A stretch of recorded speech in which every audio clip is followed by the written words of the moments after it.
Hello students. आज हम लोग समझेंगे टोकन्स के बारे में।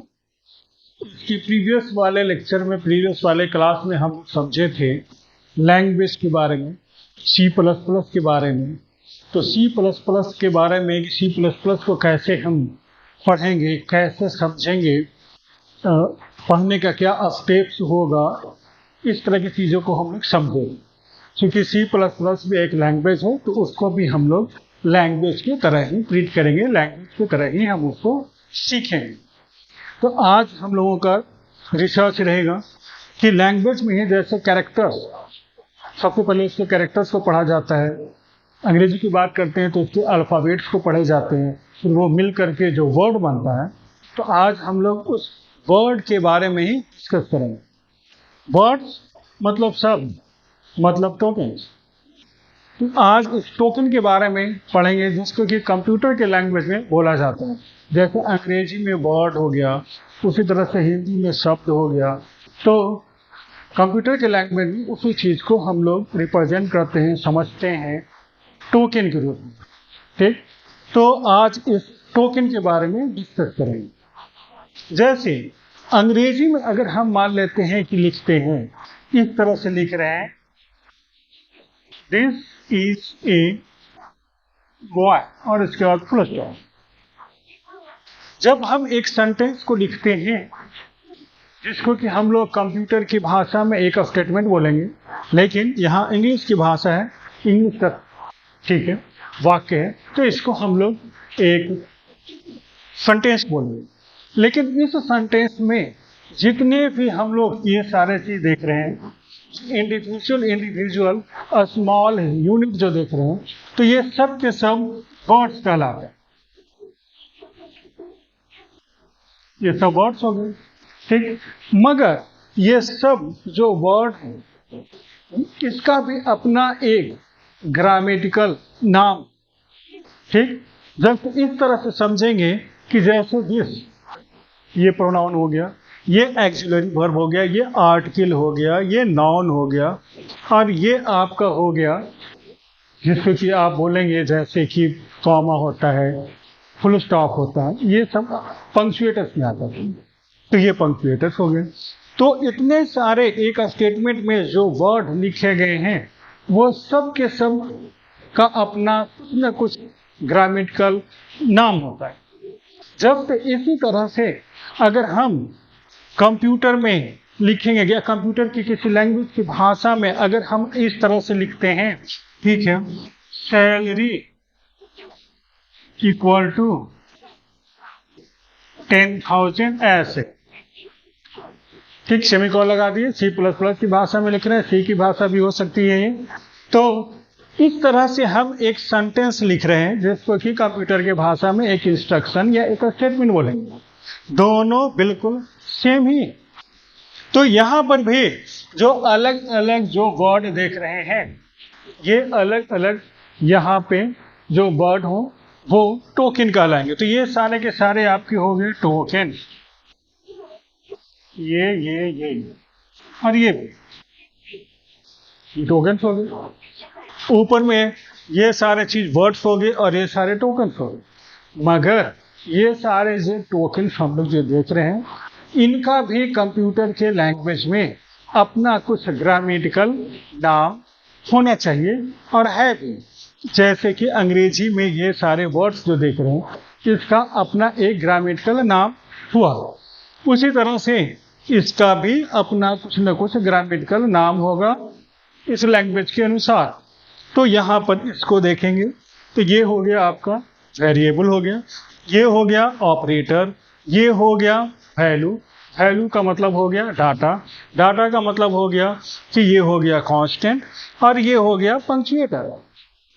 कितना सिमिलर। अंग्रेजी सीख रहे हैं या सी प्लस प्लस सीख रहे हैं या सी सीख रहे हैं, है ना, कोई फर्क नहीं।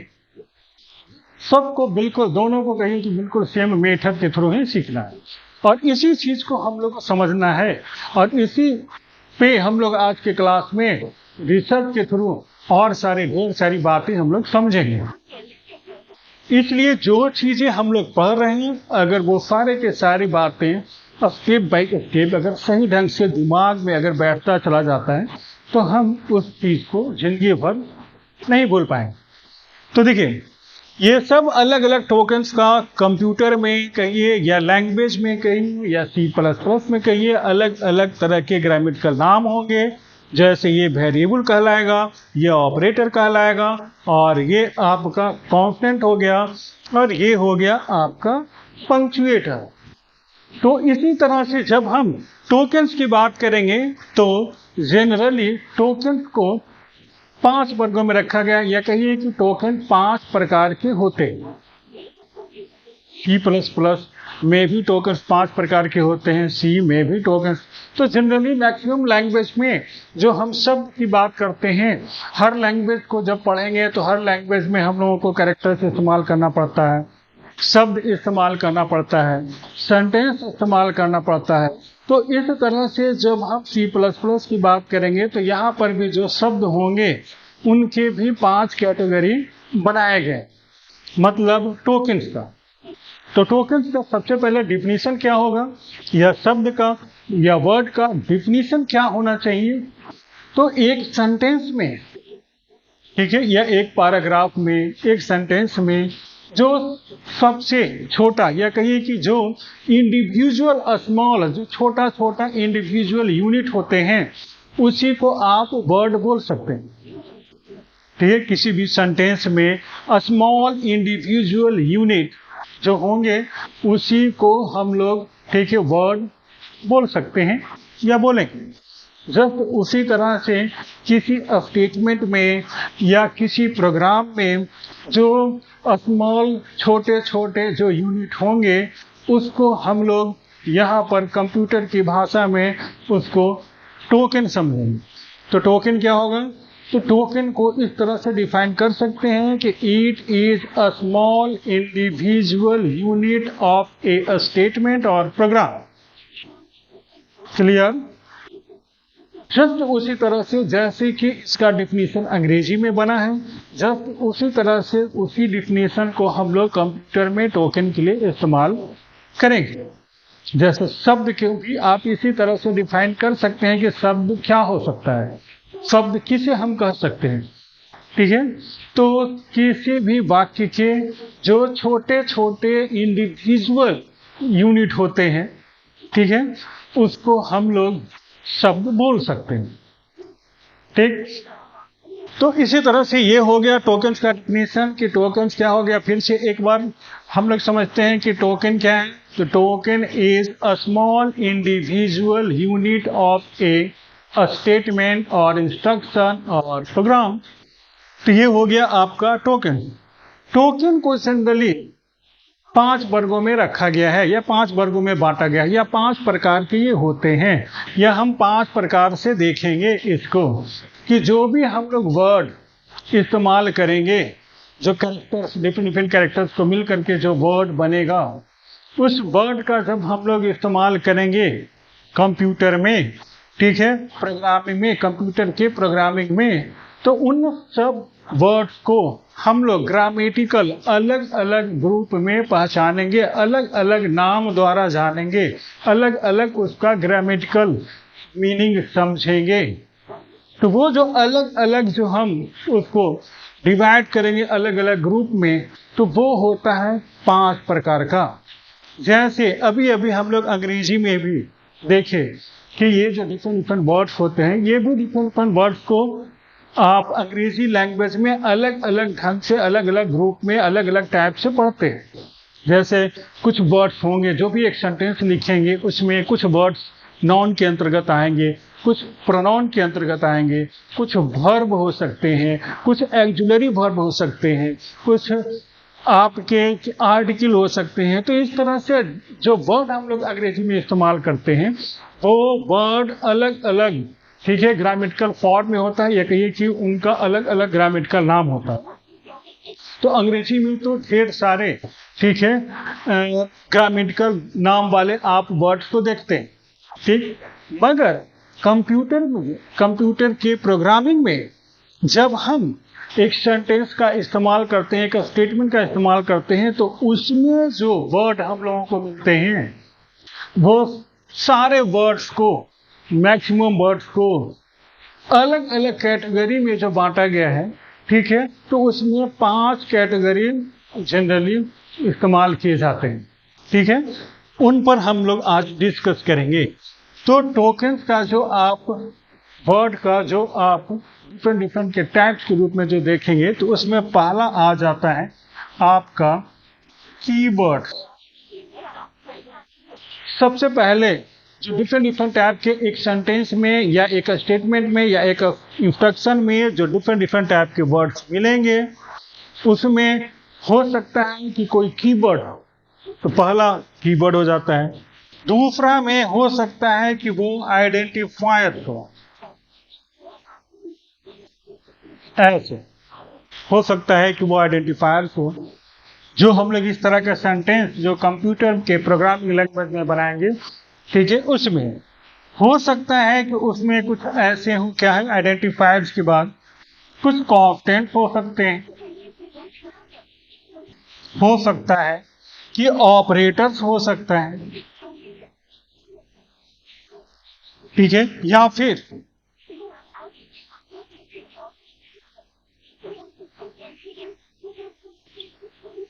पंक्चुएटर्स हो सकते हैं।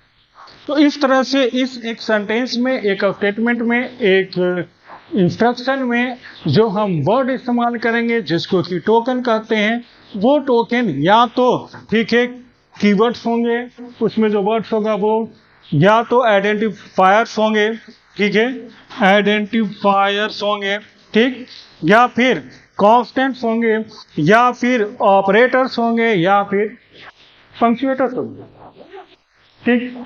इतना क्लियर हुआ?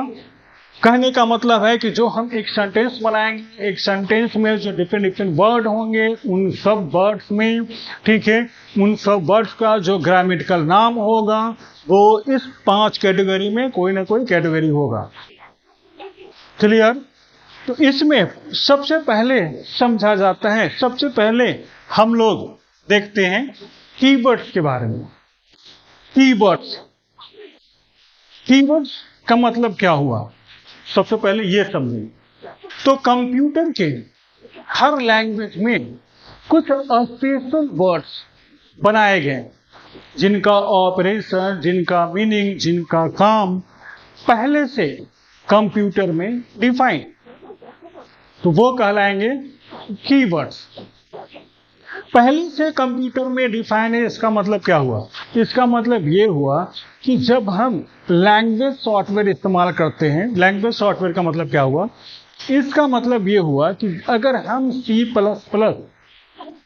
ठीक, में अपना कुछ प्रोग्राम करना चाहते हैं, तो C++ लैंग्वेज में, उस लैंग्वेज का इस्तेमाल करते हुए जो हम स्टेटमेंट्स लिखेंगे, जो प्रोग्राम बनाएंगे, वो प्रोग्राम अंग्रेजी टाइप का होता है, तो उसको ट्रांसलेट करके कंप्यूटर की भाषा में बदलने के लिए हमारे सिस्टम में एक ट्रांसलेटर भी होना चाहिए। वैसा ट्रांसलेटर जो C++ के ग्रामर को समझे और उसके ग्रामर को समझते हुए, ठीक है, उसको ट्रांसलेट करे किसमें? तो मशीन लैंग्वेज में, मशीन के समझने वाले फॉर्मेट में। मशीन क्योंकि सिग्नल को समझता है, तो उस टाइप के, ठीक है, इंस्ट्रक्शन में, सिग्नल वाले इंस्ट्रक्शन में या सिग्नल में, ठीक है, वो कन्वर्ट कर सके। तो वैसा सॉफ्टवेयर भी आपके सिस्टम में होना चाहिए। तो वो जो सॉफ्टवेयर कहलाएगा वही हो जाएगा आपका लैंग्वेज सॉफ्टवेयर। तो कहने का ये मतलब है कि जो चीजें जो कीवर्ड्स में आ रहे हैं, मतलब जो स्पेशल वर्ड्स हैं, उसका ऑपरेशन, उसका काम, उसका मीनिंग, ठीक, लैंग्वेज सॉफ्टवेयर में पहले से अवेलेबल है। जैसे ही आप उस कीवर्ड का इस्तेमाल करेंगे, ठीक है, तो क्या होगा कि उसका ऑपरेशन, उसका काम जब ट्रांसलेशन होगा, यानी कि ट्रांसलेट होगा आपके प्रोग्राम को मशीन कोड में, उस समय उस वर्ड का ऑपरेशन क्या है ये कंप्यूटर को पता चल जाता है, क्योंकि इसका मीनिंग, इसका ऑपरेशन पहले से सॉफ्टवेयर में, लैंग्वेज सॉफ्टवेयर में डिफाइन रहता है। तो वो सारे स्पेशल वर्ड्स यहाँ पे, ठीक है, कीवर्ड्स कहलाते हैं। और हर लैंग्वेज में, कंप्यूटर के हर लैंग्वेज में कुछ न कुछ कीवर्ड्स, कुछ न कुछ स्पेशल वर्ड बना करके रखा गया है अपने ऑपरेशन के साथ हमारी मदद करने के लिए, हमको इस्तेमाल करने के लिए, जिससे कि हम उसके ऑपरेशन को अच्छे ढंग से समझ लें और तब जाकर के वो किस काम के लिए, किस पर्पज के लिए इस्तेमाल किया जाता है, जब जरूरत हो हम इस स्पेशल वर्ड को उस पर्पज के लिए इस्तेमाल कर सकें। जैसे सी पढ़े होंगे, सी समझे होंगे, या सी में 32 कीवर्ड्स होते हैं, मतलब उस तरह का स्पेशल वर्ड होता है जिसका कि अपना कुछ ऑपरेशन, मीनिंग, ये पहले से कंप्यूटर में, कंप्यूटर का मतलब हो गया कि जो लैंग्वेज सॉफ्टवेयर है जो कंप्यूटर में इंस्टॉल है, ठीक है, उसमें डिफाइन रहता है। हम उस कीवर्ड्स का इस्तेमाल किसी दूसरे पर्पस के लिए नहीं करते हैं, क्योंकि उसका पहले से जो मीनिंग, ऑपरेशन जो लैंग्वेज सॉफ्टवेयर में डिफाइन किया हुआ है, अगर हम उसको किसी दूसरे पर्पस के लिए इस्तेमाल करेंगे तो फिर यहाँ पर झगड़ा होगा। कहने का मतलब है कि यहाँ पर फिर दिक्कत होगा, एरर आएंगे। क्यों? क्योंकि जो लैंग्वेज सॉफ्टवेयर है वो समझ रहा है कि ये वाला वर्ड को ये काम करना है, क्योंकि इसका मीनिंग पहले से डिफाइन है, कि इसका ऑपरेशन पहले से डिफाइन है, लेकिन आप उस चीज का इस्तेमाल कहीं और कर रहे हैं, तो फिर यहाँ पे, ठीक है, ट्रांसलेशन में बहुत बड़ा प्रॉब्लम आएगा, कहने का मतलब दिक्कत आएगा। और इस तरह से हम लोग कीवर्ड का इस्तेमाल, जो कीवर्ड जिस पर्पस के लिए है उसी में करेंगे, किसी अदर पर्पस के लिए नहीं करेंगे। इसको हम लोग स्पेशल वर्ड के रूप में समझेंगे तो ज़्यादा अच्छा रहेगा कि भाई ये स्पेशल वर्ड है, इसका स्पेशल काम है और इसका जो काम डिफाइन है, हम लोग इससे उसी तरह का काम लें, किसी दूसरे तरह का काम न लें। ठीक, अगर हम इसको किसी दूसरे तरह का फिर काम लेंगे तो ये जिस पर्पस के लिए है फिर इसके साथ दिक्कत हो जाएगी। बहुत सारे जगहों पर भी स्पेशल आदमी रखा जाता है किसी तरह के स्पेशल काम करने के, ठीक, तो वो उसी काम के लिए बनाया गया है, उसी काम को वो करेगा और हम लोगों को भी उससे वही काम लेना पड़ता है और लेना चाहिए भी। अगर उससे किसी और तरह का काम अगर करवाते हैं तो फिर वहां पर दिक्कत हो जाता है, या तो वो करने से मना कर देगा या फिर पता चलेगा कि ठीक है वो सही से कर नहीं पाएगा। तो जस्ट इसी तरह से स्पेशल वर्ड्स भी हैं, जिस पर्पस के लिए बनाया गया है हम लोग उसी पर्पस के लिए इस्तेमाल करें तो बहुत अच्छा, और हमारे मदद के लिए ही बनाया गया है। और इस तरह से हम लोग जितने भी स्पेशल वर्ड्स हैं C++ का, वो सबको एक साथ नहीं सीखते, सब चैप्टर बाय चैप्टर, जहाँ जहाँ पर उसका इस्तेमाल हो, चैप्टर में उसकी ज़रूरत होगी उसके अनुसार से हम लोग जितने भी कीवर्ड्स हैं C++ का उसको अलग से सीख। जनरली आपके C++ में जो कीवर्ड्स मिलेंगे वो आपका 32 कीवर्ड तो आपके C वाले ही रहेंगे, और इसके साथ प्लस करीब 30 कीवर्ड, हालांकि कुछ कंपाइलर में एक दो इधर उधर आगे ज़्यादा या कम हो सकता है, लेकिन जनरली मान के चलिए कि 30 कीवर्ड्स और इसमें एक्स्ट्रा ऐड किया गया है, जोड़ा गया है। ऐसा इसलिए है कि जैसे फिर से समझेंगे कि ये है हमारा C और ये है हमारा C++, ये C हो गया और ये टोटल हो गया C++।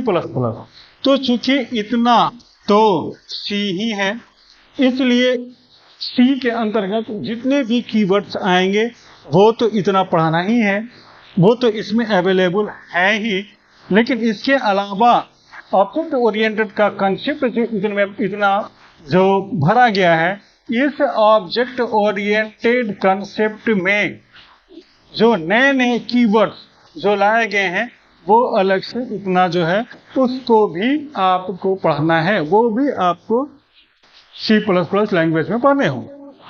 तो ये हुआ आपका कीवर्ड्स।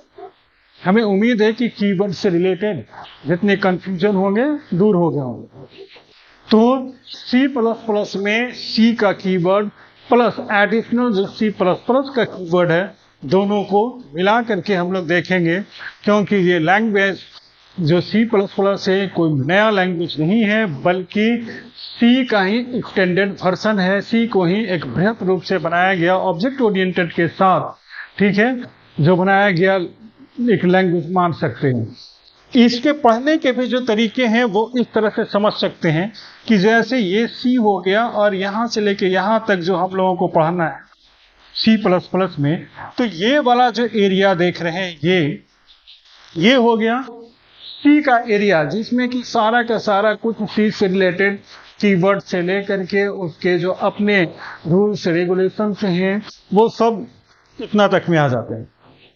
और इसके बाद यहाँ से आपका कंसेप्ट होता है, ठीक है, सी प्लस प्लस का कहने का मतलब है कि ऑब्जेक्ट ओरिएंटेड से रिलेटेड जितने भी फीचर्स हैं, जितने भी नए नए चीज ऐड किए गए हैं सी में, वो यहाँ से यहाँ तक हम लोग इस क्लास में या कहीं कि सी प्लस प्लस के जो डिफरेंट जो लेक्चर है उसमें इस वाले पार्ट पर फोकस करेंगे, क्योंकि ये वाला पार्ट हो जाता है सी का पार्ट। तो सी का पार्ट के लिए हमारे अलग सी से रिलेटेड लेक्चर हैं, ठीक है, उसमें देखेंगे। और इस क्लास में या सी प्लस प्लस के लेक्चर में देखेंगे यहाँ से लेकर के यहाँ, और इसके बारे में पूरा ऑब्जेक्ट ओरिएंटेड के कंसेप्ट के बारे में, प्रोग्रामिंग से रिलेटेड कंसेप्ट के बारे में, ठीक है, रिसर्च मेथड के थ्रू देखेंगे। एक एक चीज को बिल्कुल डिटेल में और बिल्कुल धीरे धीरे समझेंगे। क्लियर? तो अभी हम लोगों ने देखा कीवर्ड्स कि कीवर्ड्स किसे कहते हैं, ठीक है, इसका डेप्थ क्या है। क्लियर? तो कीवर्ड्स आप ऐसे समझ सकते हैं कि कीवर्ड स्पेशल वर्ड्स हैं जिसका की मीनिंग, जिसका ऑपरेशन पहले से कंपाइलर सॉफ्टवेयर में डिफाइन है। हम इस वर्ड का इस्तेमाल किसी दूसरे पर्पस के लिए नहीं कर सकते। ये प्रोग्रामर की या फिर हमारी मदद के लिए सी प्लस प्लस बनाने वालों ने बनाकर दिया है। क्लियर? तो ये हो गया कीवर्ड्स। कीवर्ड्स के बाद हम लोग आते हैं दूसरे पॉइंट पे। दूसरा पॉइंट है आपका आइडेंटिफायर्स। आइडेंटिफायर्स किसे कहते हैं? हालांकि पुराने बुक्स में सी वगैरह के जो पुराने बुक्स हैं वहां पर आइडेंटिफायर शब्द इस्तेमाल नहीं किया गया है, वहां पर इस्तेमाल किया जाता था वेरिएबल्स। लेकिन उसी वेरिएबल जो सेकंड में कीवर्ड्स के बाद वेरिएबल टोकन के रूप में जो पढ़ा जाता था, उसी का अब एक व्यापक क्षेत्र हो गया, या इसके क्षेत्र को बढ़ा करके आइडेंटिफायर्स कर दिया गया। क्योंकि जब हम लैंग्वेज इस्तेमाल करते हैं सी प्लस प्लस में, तो सी प्लस प्लस में सिर्फ वेरिएबल ही नहीं होता बल्कि कुछ और भी होते हैं। जैसे वेरिएबल का तो नाम हुआ, वो तो हुआ ही, फंक्शन का भी नाम होता है, क्लास का भी नाम होता है, स्ट्रक्चर का भी नाम होता है, पॉइंटर का भी नाम होता है, इस तरह। इसीलिए वेरिएबल जो पहले लिखा जाता था, पढ़ा जाता था, उसके जगह पर आ गए हैं आइडेंटिफायर्स। क्योंकि आइडेंटिफायर्स एक बिल्कुल ग्लोबल एरिया को बताता है। ग्लोबल एरिया का मतलब आइडेंटिफायर हर उस चीज के बारे में बताता है, या कहीं कि आइडेंटिफायर हर उस चीज का नाम है जो यूजर डिफाइंड है। यूजर डिफाइंड का मतलब क्या हुआ कि जब हम किसी लैंग्वेज में काम करते हैं या जब हम किसी लैंग्वेज का इस्तेमाल करके प्रोग्रामिंग करते हैं, तो हम अपने मर्जी से अगर किसी चीज का नाम रखते हैं तो वो नाम ही आइडेंटिफायर कहलाता है। जैसे किसी वेरिएबल का इस्तेमाल करते हैं तो वेरिएबल का नाम लेते हैं, जैसे इंटीजर ए बी सी, तो ये ए बी सी आइडेंटिफायर्स कहलाएंगे।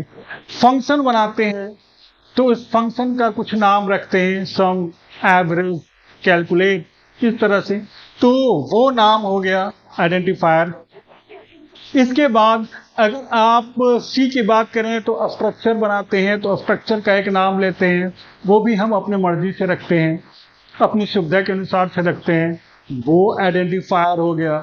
क्लास बनाते हैं तो क्लास का एक नाम रखते हैं, वो भी अपनी मर्जी से रखते हैं, वो आइडेंटिफायर हो गया।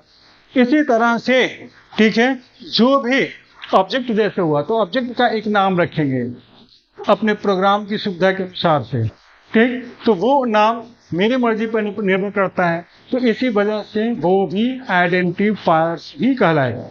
तो आइडेंटिफायर्स का एक मोटे तौर पे डेफिनेशन क्या हो गया कि आइडेंटिफायर कुछ नहीं है बल्कि वो यूजर डिफाइंड नेम्स। मतलब प्रोग्रामिंग जब हम कर रहे हैं तो हम अपने अनुसार से किसी चीज का जो नाम रख रहे हैं, जो नाम रखने की फैसिलिटी दी गई है, ठीक है, तो वो जो नाम होगा वही आपके आइडेंटिफायर कहलाएंगे। क्लियर? तो आइडेंटिफायर को कैसे डिफाइन करेंगे? आइडेंटिफायर को ऐसे डिफाइन करेंगे कि identifier is a user defined name.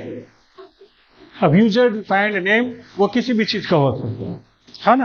Variable का नाम हो सकता है, फंक्शन का नाम हो सकता है, एरे का नाम हो सकता है, पॉइंटर का नाम हो सकता है, क्लास का नाम हो सकता है, आपका स्ट्रक्चर का नाम हो सकता है। और इस तरह से जब प्रोग्रामर अपने अनुसार से इन सारी चीजों का नाम जब डिफाइन करता है तो वही नाम आइडेंटिफायर्स कहलाते हैं, ठीक। लेकिन आइडेंटिफायर्स आप जब इस्तेमाल करते हैं, मतलब किसी भी चीज का नाम आप लिखते हैं, तो यहाँ पर आपको कुछ रूल को फॉलो करना पड़ेगा। ऐसे ही एट रैंडम कोई भी किसी चीज का नाम नहीं रख सकते, यानी कुछ भी नहीं रख सकते। कंप्यूटर में, कंप्यूटर के लैंग्वेज में, प्रोग्रामिंग में आपको सर्टेन रूल्स बताया गया है कि आप इन कंडीशंस को, इन कंडीशंस के अनुसार से आप नाम रख सकते हैं। कंप्यूटर हर एक चीज को या हर जो भी चीज आप नाम में इस्तेमाल कर दें, कंप्यूटर ऐसा नहीं समझ पाएगा। कहने का मतलब है कि जो आपका लैंग्वेज सॉफ्टवेयर है उसमें जो रूल डिफाइन है तो वो अलग से, ठीक है, आपके आइडेंटिफायर्स के लिए भी डिफाइन। आइडेंटिफायर्स के लिए रूल क्या डिफाइन किया हुआ है कि रूल है कि सबसे पहले तो आप इसमें स्पेशल सिंबल्स इस्तेमाल ना करें। कहने का मतलब है कि अल्फाबेट इस्तेमाल करें, नंबर इस्तेमाल करें, जो डिजिट्स होता है वो इस्तेमाल करें। और स्पेशल सिंबल में सिर्फ एक सिंबल अलाउड है और वो होता है अंडरस्कोर, जो इस तरह से बड़ा वाला डैश होता है ना, छोटा वाला नहीं, जो डैश के ही नीचे में रहता है वो अंडरस्कोर हुआ, ठीक है। वो अंडरस्कोर स्पेशल सिंबल्स में अलाउड है, ठीक है। अदरवाइज अदर स्पेशल सिंबल्स का मतलब हो गया जैसे ग्रेटर देन, लेस देन, आप जो अपने कीबोर्ड पे देख रहे हैं, प्लस, माइनस, इस तरह से डिफरेंट तरह के सिंबल्स देख रहे हैं, वो सब अलाउड नहीं है। मतलब पहला रूल में आप ये समझेंगे, पहला नियम में ये समझेंगे कि सिर्फ अल्फाबेट, डिजिट, अल्फाबेट में दोनों जो होते हैं क्या, कैपिटल, स्मॉल, दोनों लेटर्स इसमें अलाउड हैं, ठीक है। डिजिट्स में आपके आ जाते हैं 0 से लेकर के 9 तक के डिजिट्स आ जाते हैं। पॉइंट नहीं इस्तेमाल करेंगे, 0 से लेकर 9 तक के डिजिट्स ही सिर्फ इस्तेमाल करेंगे ये। और स्पेशल सिंबल्स में एक अंडरस्कोर इस्तेमाल कर सकते हैं। अंडरस्कोर क्यों अलाउ किया गया, इसके पीछे भी रीजन है। अंडरस्कोर अलाउ किया गया है वो इसलिए अलाउ किया गया है कि चूंकि इसमें, मतलब कि आइडेंटिफायर्स के लिए जो नियम है उसमें एक नियम ये भी है कि आप इसमें ब्लैंक स्पेस इस्तेमाल नहीं कर सकते। ब्लैंक स्पेस आप इस्तेमाल नहीं कर सकते, इसका मतलब क्या हुआ? ब्लैंक स्पेस जो होता है वो एक से ज्यादा वर्ड के लिए बीच में इस्तेमाल किया जाता है। जैसे लिख रहे हैं, जैसे कोई भी चीज लिखते हैं आप, ठीक है, जैसे मोहन सोहन लिखते हैं तो मोहन फिर स्पेस होता है, फिर सोहन होता है, इस तरह। या फिर उसको भी छोड़ दीजिए, सिंपल एक नाम राम कुमार वर्मा, तो राम कुमार वर्मा जो आप लिखते हैं तो इसमें आपके आ जाता है राम, फिर बीच में स्पेस, फिर कुमार, फिर स्पेस, फिर वर्मा। तो इस तरह से जो स्पेस आ जाता है इसका मतलब होता है कि जो नाम है वो एक से ज्यादा वर्ड का है। लेकिन कंप्यूटर या कहीं कि लैंग्वेज सॉफ्टवेयर एक से ज्यादा वर्ड एक आइडेंटिफायर्स के रूप में, ठीक है, इस्तेमाल नहीं करता, उसके लिए अलाउ नहीं करता। तो जो भी आपके नाम होंगे वो एक ही वर्ड के होने चाहिए। इसी वजह से आइडेंटिफायर में स्पेस इस्तेमाल नहीं किया जाता, क्योंकि जो नाम होगा एक ही वर्ड का होगा। लेकिन कभी कभी आप प्रोग्रामिंग करते हैं या अपनी सुविधा के अनुसार से आप वेरिएबल का या क्लास का या ऑब्जेक्ट का आप नाम रखना चाहते हैं एक से ज़्यादा वर्ड का। जैसे हम नाम रखना चाहते हैं बेसिक सैलरी, सिर्फ सैलरी नहीं बल्कि बेसिक सैलरी, इस तरह से रखना चाहते हैं, ऐसा रख दिए। चूंकि कैपिटल हो स्मॉल हो जो भी हो, सब के सब जो अल्फाबेट है अलाउड है आइडेंटिफायर में, है ना। यहाँ पर तो रूल नहीं टूट रहा है। रूल यहाँ पर टूट रहा है कि चूंकि ब्लैंक स्पेस अलाउ नहीं किया गया है, इसलिए नहीं किया गया है कि जो आइडेंटिफायर होना चाहिए एक ही वर्ड का होना चाहिए, ठीक। लेकिन हमारे पास नाम लिखने में सुविधा के अनुसार से हमको ऐसा लगता है कि यहाँ पर 2 वर्ड या 3 वर्ड इस तरह से, या इस जगह पे 2 वर्ड का नाम होना चाहिए। तो इसके लिए C++ बनाने वालों ने, सी बनाने वालों ने इसी चीज को ध्यान में रखते हुए अंडरस्कोर कैरेक्टर, ठीक है, का ही अलाउ किया, नियम बनाया कि इसको भी अलाउ कर देते हैं। तो यहाँ पर आप ऐसे कर सकते हैं इस तरह से। तो यहाँ पर 2 वर्ड का आप इस्तेमाल भी कर लिए, ठीक है। देखने से भी आपको लगेगा बेसिक फिर सैलरी, तो बन गया 2 वर्ड, एक बन गया। क्यों? क्योंकि बीच में लग गया अंडरस्कोर।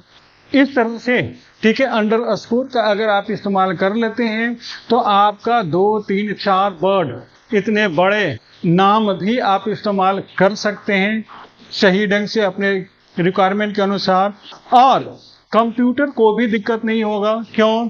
क्योंकि देखने से भले ही आपको 2 वर्ड लग रहा हो, लेकिन अंडरस्कोर लग गया है, इससे दोनों मिलके एक ही वर्ड हो गया। तो आइडेंटिफायर्स एक्चुअली में, ठीक है, एक वर्ड का होना चाहिए। इसी वजह से इसमें ब्लैंक स्पेस अलाउ नहीं किया गया है।